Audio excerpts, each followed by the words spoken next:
in a time when it's common for publishers to release video games bugged to death or even downright unfinished. Does collecting video games still worth it? What's the value of our next-gen consoles without internet connection? The internet has reshaped our lives and has an undeniable major impact since its inception. And it does not stop there, as it continues to even transform our way of playing and considering video games.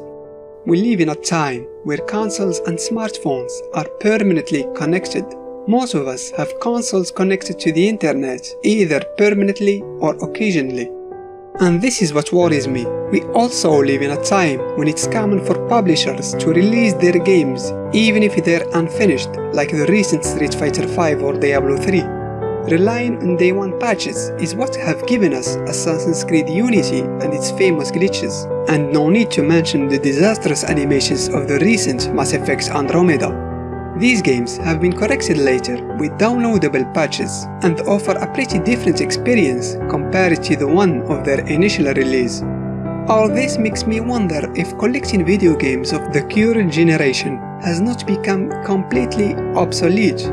I had the chance to grow up in the NES era and I have never put down the controller since then. From the 8 and 16-bit consoles who made me love the video games to the 32-bit consoles of my teenage years. I have seen the video game industry transforming, and I must say that the result is rather impressive. Though I remain nostalgic about the games of the time, especially the 2D platformers and the fighting genre. Just like me, more and more collectors are looking for the sensations of the time, with the PlayStation 1 and its Crash Bandicoot and Resident Evil, or the Nintendo 64 and the legendary GoldenEye or Mario Kart of their childhood.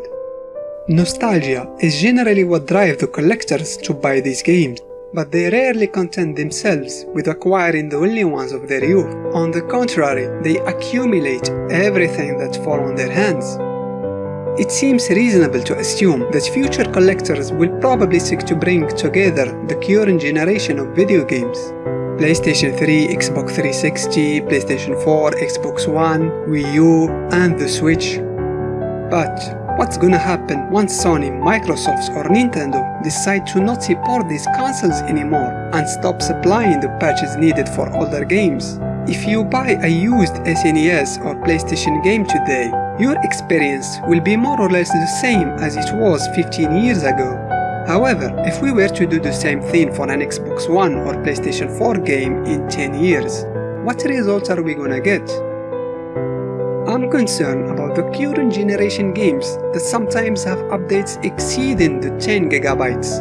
As a collector, is it possible to play a diminished version of Grand Theft Auto 5 or Diablo 3? And what about all those games that got a lot of content added as DLCs without benefiting of a Game of the Year edition?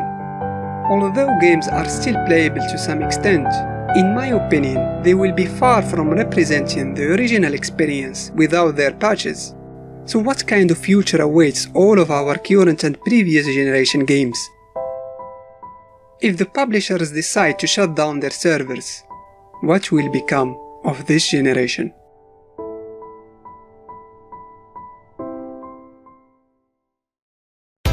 I hope you enjoyed this video. Give it a thumbs up if you did, and why not consider subscribing to the channel. Thanks for watching.